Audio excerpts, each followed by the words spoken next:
Hello everyone, welcome back to my channel. So এখানে আরেকটা video নিয়ে আমি চলে এসেছি। তো প্রতিদিনই আমি এখানে এখন চেষ্টা করছি নতুন নতুন করে তোমাদের সাথে প্রেজেন্ট করার ভিডিওগুলো। তো টপিকগুলো তোমরাও আমাকে প্লিজ কমেন্টে লিখতে পারো যে তোমরা কি বিষয়ের উপর ভিডিও দেখতে চাও। আর যে বিষয়গুলো আমার নিজের মধ্যে আসে সেগুলো তো অবশ্যই ডেফিনেটলি আমি বানিয়ে দেবো, বিকজ এই চ্যানেলটা আমার খোলাই এই জন্য যে মনের কথাগুলো ঠিক করে প্রকাশ করার জন্য কিন্তু স্পেশালি এই চ্যানেলটা আমার খোলা। সো এই চ্যানেলটার সাথে তোমরা থেকো। তো শুরু করার আগে বলে দিচ্ছি, চ্যানেলটাকে please like, comment, share, subscribe করো। যত তাড়াতাড়ি সম্ভব 50টা আপাতত করে দাও, যাতে আমি লাইভে তোমাদের সাথে আড্ডা ফাড্ডা মারতে পারি। তো আজকে এটা কত নম্বর ভিডিও হচ্ছে আমার ঠিক মনে নেই। তো চলো, আপাতত ভিডিও টপিকটা ভীষণ ইন্টারেস্টিং। আমি প্রতিদিনই নতুন নতুন টপিকের উপরে ভিডিও বানিয়ে দিচ্ছি। ইনফ্যাক্ট তোমরা তোমাদের লাইফের কোনো প্রবলেম সেটা কিন্তু আমাকে অবশ্যই কমেন্ট করে জানাতে পারো। যদি কোনো বিষয়ে জানার আগ্রহ থাকে আমি ডেফিনেটলি চেষ্টা করবো আমার যতটুকু নলেজ সেটুকু তোমাদের সাথে। আজকের টপিকটা ভীষণ কমন একটা টপিক, এটা অনেকের মনে কোয়েশ্চেন থাকে। এই জেনারেশনে এই জেনারেশন সকলেই কোনো না কোনো বয়সে কোনো না কোনো সময় কিন্তু প্রতারণার বা চিটিং এর শিকার হয়েছে। এটাকে মানতেই হবে। সত্যি কি কাউকে ঠকিয়ে ভালো থাকা যায়? এটার উপরেই হচ্ছে আজকে আমার ভিডিওটা। তো চলো, পুরো ভিডিওটা তোমরা স্কিপ না করে দেখতে থাকো। ফার্স্টে বলবো, একটি সম্পর্ক কিন্তু নির্ভর করে একটা বিশ্বাসের উপর। কেউ যদি বিশ্বাসঘাতকতা করে সে কিন্তু কখনোই ভালো থাকতে পারে না।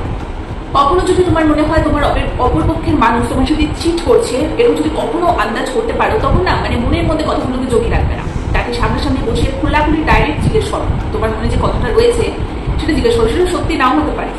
যদি দেখছো যে সেটা সত্যি না, এটা নিজেকে তোমার মনের একটা ভ্রান্ত ধারণা, তাহলে তুমি এটা গেল ছাড়া। আর যদি দেখছো না সে নিজে কনফেস করছে যে হ্যাঁ এরকম একটা ভুল কিছু সে করে ফেলেছে, হতেই পারে সেটা যাই হোক, এবার তার জন্য যদি সে তোমার কাছে ক্ষমা চায়, আমার মনে হয় একটা সুযোগ সবাইকে দেওয়া উচিত। প্রথমবারটা তুমি ক্ষমা করে দিতেই পারো। ক্ষমা করলে কখনো ছোট হবে না। আর সে যদি স্পেশালি তোমার কাছে বলে যে আর কোনোদিন এই ভুল হবে না, রিপিট আর কোনোদিন করবে না কাজের জন্য, সে আরেকটা সুযোগ চাইছে, তো আমার মনে হয় একটা সুযোগ অন্তত তাকে দেওয়া উচিত। বাট যদি দেখছো বিষয়টা তারপরেও কন্টিনিউয়াসলি বেড়েই যাচ্ছে, সে তোমাকে ভুলভাল বুঝিয়ে যাচ্ছে, চিটিংয়ের পর চিটিং করেই যাচ্ছে, তোমার বিশ্বাস ভেঙেই যাচ্ছে, ব্যাস তখন আর সুযোগ দেওয়া যাবে না। ছেটিয়ে তুমি নিজেই তোমার জীবন থেকে তাকে বার করে দাও। বিকজ এসব মানুষরা না কোনোদিন নিজেদের ভুলটা স্বীকার করবে না। সবসময় ভালো মানুষের মুখোশ সেজে তোমাকে ঠকেই যাবে, আর তুমি ঠকেই যাবে। হাজার কষ্টগুলো ছেটিয়ে বের করে দাও তাকে। কেননা আলটিমেটলি কি হয়, সব নেগেটিভ মানুষজন আমাদের চারপাশে রেখে আমাদের কি কোনো লাভ হচ্ছে? আলটিমেটলি কিছু তো হচ্ছে না। উল্টে আমাদের কাজের প্রতি থেকে ফোকাস নষ্ট হচ্ছে। শারীরিক মানসিক অশান্তিতে আমরা ভুগছি, একটা ডিপ্রেশনের মধ্যে চলে যাচ্ছি। সব দিক থেকে তোমারই তো লস হচ্ছে না। সো সে তো তার মতো করে সব দিক ব্যালেন্স করে ভালোই তোমাকে ঠুকিয়ে ভালো রয়েছে। তো তুমি ঝাঁটা মারো, মেরে বার করে দাও জীবন থেকে তাকে একেবারেই। বিকজ সে তোমার জীবনটাকে ডিস্ট্রয় করছে, ঠিক আছে? সো এরকম মানুষজন, সব নেগেটিভ মানুষজনকে একদম রাখা উচিত না জীবন। হয়তো কষ্ট হবে, 1 বছর হবে, 2 বছর হবে, 3 বছর হবে, কিন্তু আমার মনে হয় ভগবানের নাম জপ করতে কি বলতো সব ঠিক হয়ে যাবে। ভগবান কিন্তু আলটিমেটলি সব কিছু পরীক্ষা আমাদের নেয়। ভালো কিছু পাওয়ার জন্য কিন্তু ভগবান অনেক পরীক্ষা নেয়। আমাদের কিন্তু অনেকটা এক্সপিরিয়েন্সও হয় এইসব নেগেটিভ জিনিস থেকে, তাই তো? এটা আমি নিজের লাইফের এক্সপিরিয়েন্স থেকে বলছি। প্রচুর জিনিস আমরা শিখতে পারি, একই রিপিটে কোনোদিন করবো এটা ভাবতেই পারি না। সো সেসব নেগেটিভ মানুষদেরকেও অনেক ধন্যবাদ যে তারা না আসলে আমরা বুঝতেই পারতাম না যে লাইফে এতটাও পজিটিভ কিছু হতে পারি।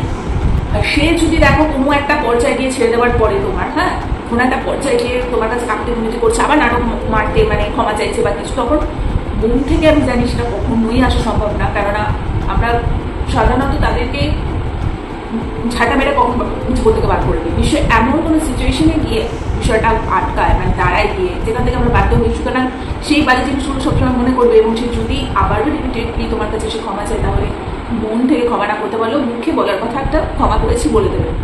কেননা মন থেকে ক্ষমা করাটা কখনোই কিন্তু সম্ভব না। আর তুমি যখনই তাকে বলবে না যে হ্যাঁ, ওই মুখে যখন বলবে হ্যাঁ ক্ষমা করে দিয়েছি, সে কিন্তু সারা জীবন গিল্টি ফিলেই মরে যাবে যে কেন সেই কাজটা করতে পারবে তোমার সাথে। আলটিমেটলি একটাই কথা বলবো, আমি এটা আমার লাইফে সবসময় মানি, এবং আমার চারপাশে যারাই আমার কাছে সাজেশন নিতে এসছে আমি একটা কথা বলেছি যে দেখ ভাই, যারা আলটিমেটলি ঠকায় তারা কিন্তু কোনোদিন জীবনে হ্যাপি থাকে না, কিন্তু যারা ঠকে যায় আলটিমেটলি জয়টা তাদেরই হয়, এবং তারা এত সুন্দর একটা জীবন পায়, এত সুন্দরভাবে তারা জীবনটা লিড করতে পারে, সেটা কিন্তু কি আর বলবো। কারবার হাত কিন্তু কেউ রেহাই পায় না। তো যে যেমন কর্ম করবে সে সেরকম ফল একদিন না একদিন ঠিক পাবে।